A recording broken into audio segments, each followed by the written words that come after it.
Last year at Englishtown, Kenny Bernstein won in the Budweiser King. In the first round today, son Brandon went for the ride of his life.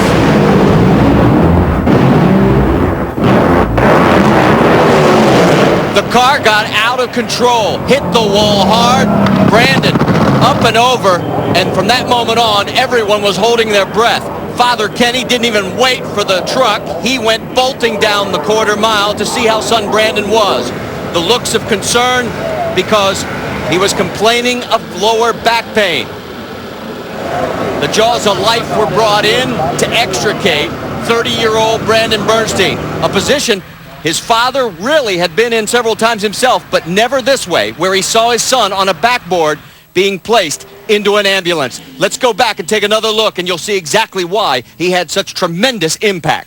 Well, Marty, you're going to see right here, he smoked the tires, got a little bit too sideways, and then overcorrected. When he lifted, the tires kind of hooked, actually got the car airborne, and then took a hard hit into the wall from the bottom side of that car. And probably the reason he's complaining of the lower back pain is, remember, they're on a carbon fiber seat. There's not any padding whatsoever. It's just a suit. So I'm sure all the impact happened on that on his lower back. Now watch again. You're going to see him get out throttle, get back on. The problem was it was too far sideways when he got back on it and overcorrected, which just sent that car launching into the wall.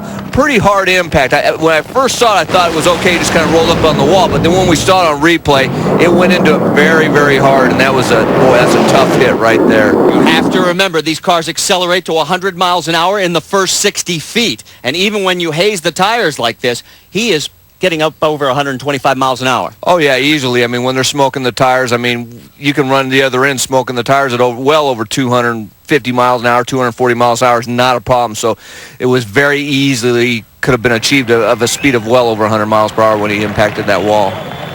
He was loaded into the ambulance, taken to Robert Wood Johnson University Hospital in nearby New Brunswick, New Jersey. And this is what was left of the top fuel machine of Brandon Bernstein when Bill caught up with the Medical Services Department. Frank Reynolds is with the NHRA's Emergency Medical Services. I know they're taking Brandon to the hospital for further evaluation. Frank, is there anything you can tell us about his condition? Well, he's awake, alert, stable, complaining of some back pain, and we didn't identify much else right on the spot. That's a miss. But he was alert and he was responsive. Oh, yeah, he's even got a good sense of humor, too. That's great news. Thank you.